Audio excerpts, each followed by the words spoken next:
नचिकेता ने यमराज जी से कहा कि मरने के बाद आदमी कहाँ जाता है। यमराज जी ने कहा सुनो कहाँ जाता है, मैं आपको सुनाता हूँ। जब आदमी मरता है तो उसकी प्राणवायु निकलती है, आत्मा निकलती है और सूक्ष्म शरीर में प्रवेश कर जाती है। सूक्ष्म शरीर कौन? हमारे शरीर, हमारे 3 शरीर होते हैं। एक ये बैठा है, इसे स्थूल शरीर कहते हैं।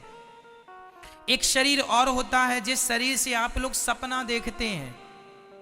आपका शरीर तो आपके घर में होता है पलंग में, पर सपना देखने के लिए आप कहीं हरिद्वार में होते हैं, कहीं जगन्नाथ जी होते हैं सपने में, तो वहां भी आपका एक शरीर होता है जिससे आप दौड़ रहे हैं, खा रहे हैं, हंस रहे हैं, तो वह भी तो एक शरीर है। तो एक तो बिस्तर पर सोया है और एक सपना देख रहा है, और आप कहते भी आज मैंने सपने में जगन्नाथ जी को देखा, बिहारी जी को देखा। मतलब ये कौन है? ये आपका सूक्ष्म शरीर है। एक शरीर और है कारण शरीर।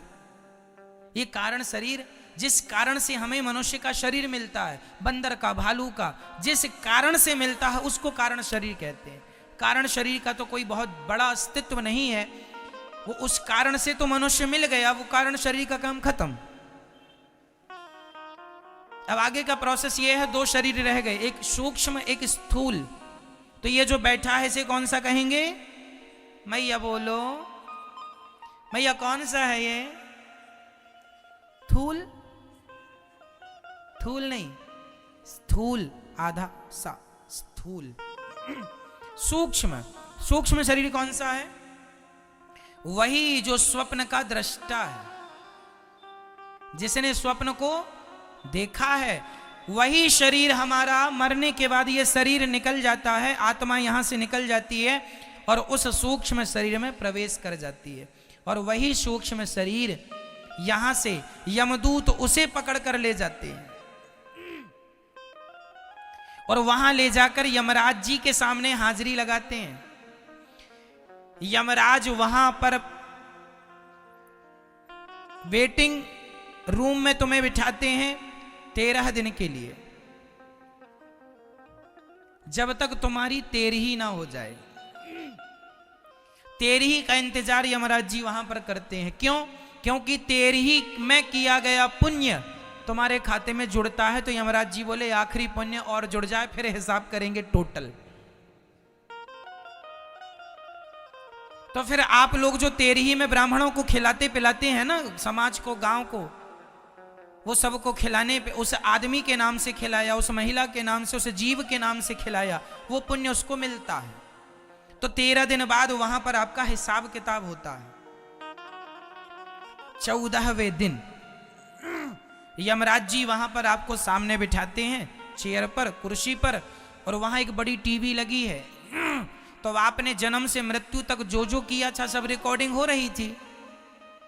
तो वहां पर फिर पेन ड्राइव के द्वारा वहां सेटअप पे लगाया जाता है और फिर तुम्हारे जन्म से मृत्यु तक जो जो तुमने किया है, पुण्य पाप, सब वहां चलता है। यमराज जी कहते हैं देखो तुमने क्या किया, देखो कितनों का तुम गला दबा रहे हो, लूट रहे हो, देखो तुमने झूठ बोला, देखो तुमने कपट किया, देखो तुमने छल किया, तुम्हें इसलिए हमने संसार में भेजा था। आप बार बार लज्जित होते हैं अपने किए कर्म पर। अरे राम राम राम, मैंने क्या किया। आप जब बार बार झूठ बोलते हैं, यहां तो बड़ा मजा आ रहा है, झूठ बोलो, खूब पैसा कमाओ, कैसे भी कमाओ, गला दबा दो, मार डालो, कुछ भी करके लोग पैसा कमा रहे हैं। लेकिन वो ये भूल रहे हैं कि इसका हिसाब देना पड़ेगा। किसी को कौड़ी कम नहीं देता, किसी को दमड़ी ज्यादा, और समझदार तो चुप रह जाता, मूर्ख शोर मचाता, मेरे मालिक की दुकान में सब लोगों का खाता, बचेगा कोई नहीं। तुमने अंधेरे में भी जो पाप किया होगा ना, वहां सब रिकॉर्ड है, पूरी रिकॉर्डिंग है वहां। इसलिए बच के रहना रे बाबा, ईश्वर के घर देर है, अंधेर नहीं है। हिसाब जब होगा, पाई पाई का हिसाब होगा। कर लो तुम खूब अत्याचार, ध्यान रखना, भोगना तुम्हें ही है।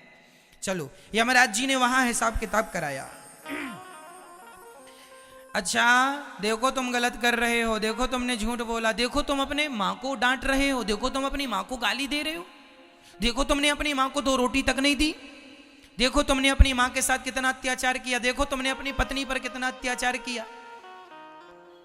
और ये बहुओं की फाइल जब खुलती है, देखो तुमने अपनी सास को कितना तंग किया है, कितना सताया है, तुमने ये अत्याचार किया। सारा हिसाब किताब यमराज जी वहां रखते हैं। और फिर सब आदमी लोग, हम लोग सब थर थर थर थर थर थर थर कांपते हैं। अब क्या होगा, अब क्या होगा वो भी बताता हूं। तो अब यमराज जी अपने दूतों को आदेश देते हैं, चलो भाई इनका हिसाब किताब करो कितना हुआ। वहां बिल्कुल अपडेट सॉफ्टवेयर है, तुरंत डाला, हिसाब किताब आ गया। इनके 5 किलो पाप हो रहे हैं और 100 ग्राम पुण्य है। पाप कितने निकले मैया, बोल दो मेरी मां। 5 किलो पाप और 100 ग्राम पुण्य। पुण्य 100 ग्राम, पूरी जिंदगी में 100 ग्राम पुण्य किया, और पाप 5 किलो। कई लोग तो 10-10 किलो करते हैं, पर हम तो यहां 5 किलो के हिसाब लेके चले। देखो हम तो समझाने के लिए लेके चल रहे हैं 100 ग्राम और 5 किलो। किसी के 20 किलो भी पाप होते हैं और किसी के केवल 2 ग्राम पुण्य होते हैं, और किसी के पुण्य ज्यादा है। पर सबका अपना अपना हिसाब किताब है। भगवान जाने आप लोगों का कितना निकलेगा।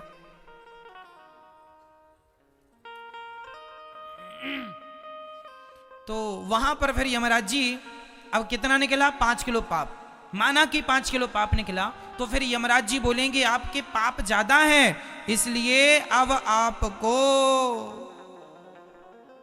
84 लाख योनियों में हम भेज रहे हैं। तो तुम्हारे किए हुए पापों का दंड भोगने के लिए कुछ दिन वहां नरक में रखा जाता है और नरक की यातनाएं दी जाती हैं, और फिर नरक से रिफर कर दिया जाता है।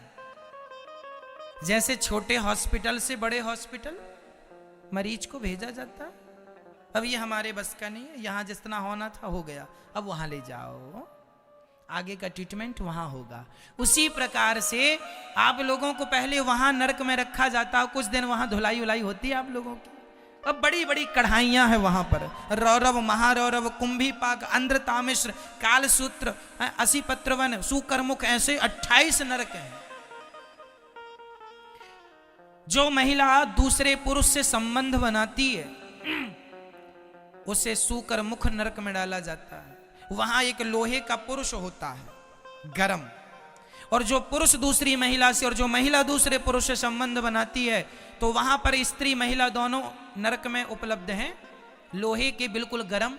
तो महिलाओं को, जो महिला किसी पुरुष के साथ व्यभिचार करती है, उसे वहां लोहे के पुरुष से चिपकाया जाता है, और जो पुरुष किसी महिला के साथ व्यभिचार करता है, गलत हरकत करता है, उसे उस महिला के संग चिपकाया जाता, जो लोहे की बिल्कुल गरम, उससे चिपकाया जाता है। आदमी तड़पता है, रोता है, चीखता है, चिल्लाता है। फिर वहां पर कोड़ों से मार लगाई जाती है। वहां पर वहां की जमीन तांबे की होती है, तांबा, नीचे से आग जल रही है, ऊपर सूर्य का प्रकाश है, और उस तांबे में सूर्य का प्रकाश, नीचे से आग, वहां दौड़ाया जाता है। यमदूत वहां कोड़े पे कोड़े, कोड़े पे कोड़े बरसाते हैं, और आप तो बार बार मूर्छित होते हैं, पर बार बार होश में लाके दिया मुंह में, दिया मुंह में, खूब मार मार के दौड़ाते हैं। और करेगा पाप। जैसे धोबी घाट में धोबी कपड़ों की धुलाई कैसे करता है, दे उठा उठा के, ले और पाप कर ले। मजा आ रहा था पाप करने में। पिट, यमराज कोड़े से जब यमदूत मारते हैं ना, नानी याद आ जाती है, अभी कर लो खूब पाप तुम। ये बहुएं सासों को खूब रुलाती है ना, तुम्हारा एक एक आंसू का हिसाब होगा वहां पर। कर लो तुम अत्याचार, बचेगा कोई नहीं। परमात्मा सब देख रहे हैं, अंधे थोड़ी हैं वो। लाख आंख से देख रहा है तुझे देखने वाला, सच की खेती कर ले चतुर नर, समय गुजरता जाता मेरे मालिक की दुकान में सब लोगों का खाता।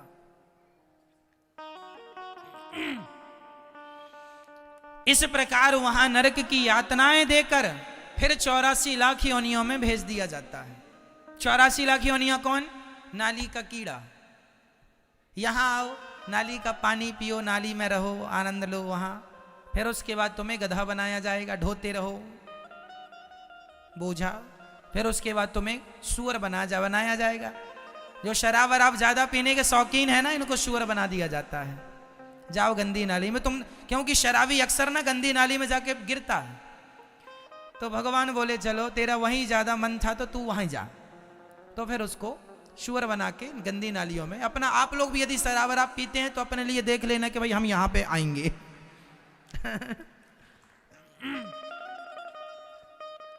शराब पीना महापाप है। मैंने पहले कथा में बताया है आपको 5 प्रकार के महापाप होते हैं। उन महापापों में पहला महापाप शराब है, दूसरा स्वर्ण की चोरी है, तीसरा ब्रह्म हत्या, ब्राह्मण की हत्या और गौ हत्या है, और चौथा गुरु पत्नी पर कुदृष्टि, जो अपने गुरु जी की पत्नी पर कुदृष्टि रखता है।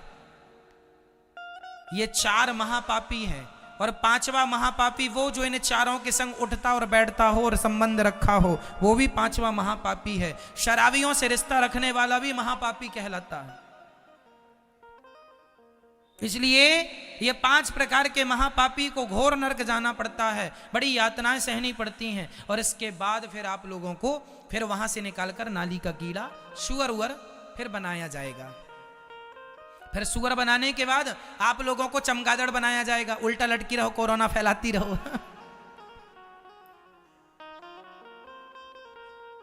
तो चमगादड़। फिर इसके बाद आप लोगों को चींटी बनना पड़ेगा, फिर मछली बनना पड़ेगा, फिर पेड़ बनना पड़ेगा। पेड़ बन के खड़े हैं। अब पेड़ वेड़ से जब मुक्ति मिली तो फिर उसके बाद शेर बनना पड़ा, हाथी बनना पड़ा। फिर 84 लाख योनियों के अंत में आखिरी योनि है गौ माता की। जब आदमी सारे पापों को भोग लेता है, ध्यान से सुनना, जब आप लोग सारे पापों को भोग कर निष्पाप हो जाते हैं तो वेटिंग लिस्ट में जरा देर के लिए डाल दिया जाता है। जब आदमी निष्पाप हो जाता, तुमने सारे भोग लिए ना, तो सारे पाप जब भोग के खत्म कर लिया, जब आप निष्पाप हो गए, तब आखिरी 84 लाख योनियों के बाद सबसे अंतिम योनि गाय की योनि है। फिर आपको गाय बनना पड़ता है। गाय, गौवंश, जिसमें बैल गाय सब आ गए, गौवंश।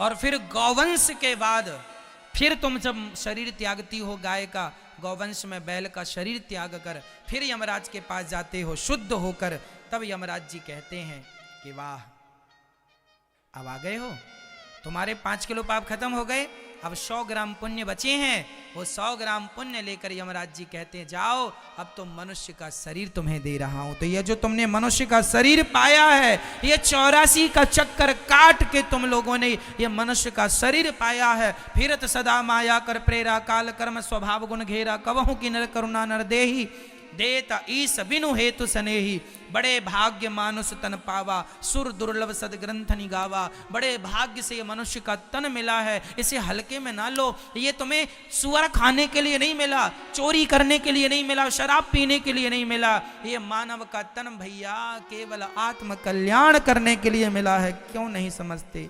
क्यों अपना नुकसान कर रहे हो? क्यों जरा से सुख के पीछे अपना सब कुछ बिगाड़ रहे हो? क्यों नहीं समझ रहे हो?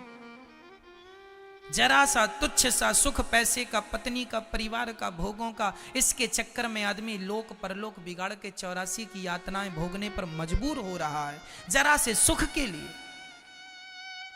सब छोड़कर, सबसे मन हटाकर केवल भगवान में मन लगाना चाहिए। यही मानव जीवन की सार्थकता है।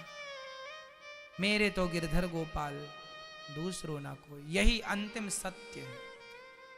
अब ये कितनी देर में आपको ये इतनी सी बात समझाने के लिए इतने सारे ग्रंथ पुराण बनाए, केवल इतनी सी बात समझाने के लिए कि तुम्हें ये समझ में आ जाए कि भगवान मेरे हैं, ये संसार मेरा नहीं है। बस इतनी सी बात समझाने के लिए इतने सारे पुराण बनाए गए और इतने सारा कुछ समझाए कि इतनी सी बात जिस दिन समझ में आ जाए, बस वही आपका जीवन है।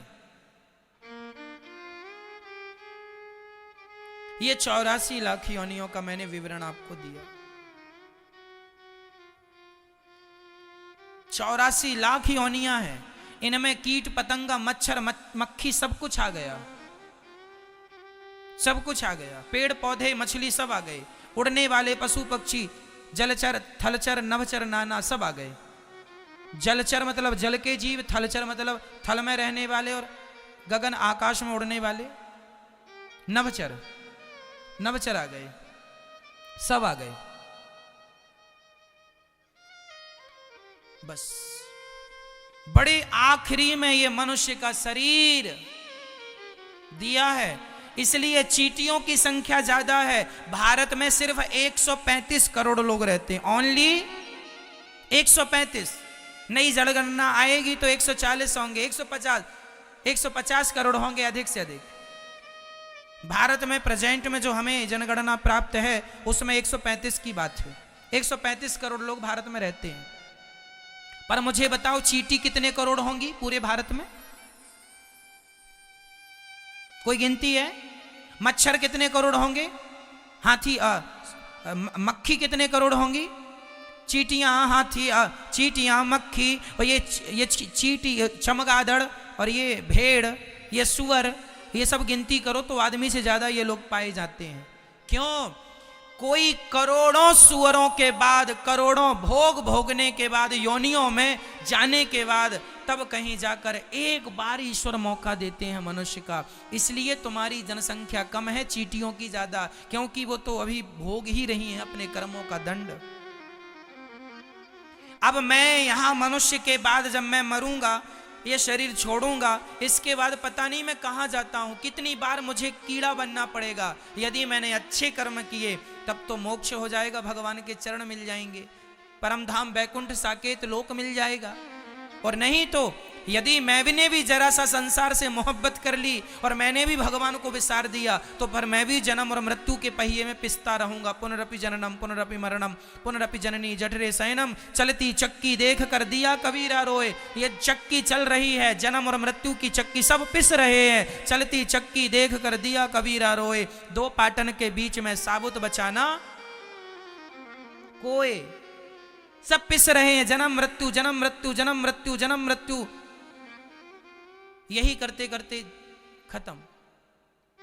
इसलिए कितने मेहनत के बाद, कितने जन्मों के बाद ईश्वर ने मनुष्य बनाया, और उन मनुष्यों में भी तुम गर्व से कह सकते हो कि भगवान की विशेष कृपा थी आप लोगों पर, इसलिए भारत भूमि में जन्म दिया है ईश्वर ने तुम्हें।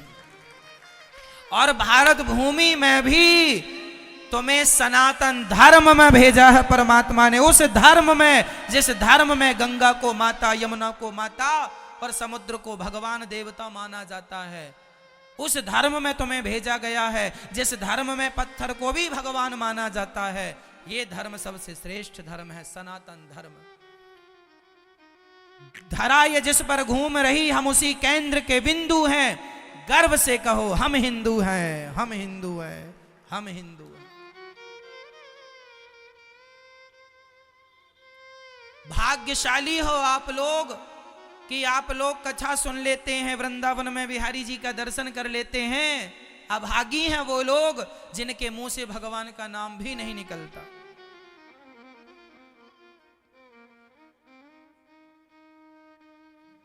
तुमको लगता है अमेरिका वाले ज्यादा भाग्यशाली हैं? ना जी, पैसे अलग विषय है मेरी मां, आध्यात्म अलग विषय है। पैसों से इस ज्ञान की तुलना ना करना।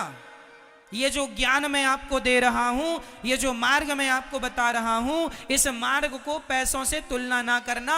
मीराबाई के पास क्या पैसों की कमी थी, लेकिन मीराबाई ने जिनके खजाने सोने के थे, उन खजानों को छोड़ करके दुनिया से नाता तोड़कर गिरधर से नाता जोड़ लिया। यदि पैसों की बात करेंगे तो ये आध्यात्म जगत पैसों से मैच नहीं करेगा। यहां त्याग चाहिए, आसक्ति मुक्त आदमी चाहिए। मीराबाई ने क्या उसके पास, अरे राजा की बेटी थी मीरा, और राजा की बहू थी, राणा की बहू थी, कोई कमी नहीं थी उनके घर पैसों की, लेकिन सबसे नाता तोड़कर गिरधर से नाता जोड़ लिया।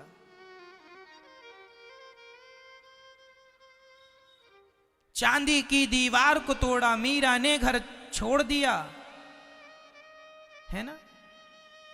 वो परमात्मा से संबंध बनाने के लिए, परमात्मा से रिश्ता बनाने के लिए, परमात्मा को पाने के लिए चांदी और सोने की दीवार को तोड़ दिया। अब आप कहें कि महाराज अमेरिका तो पैसे वाला है, तो पैसे से इस आध्यात्म की तुलना ना करना।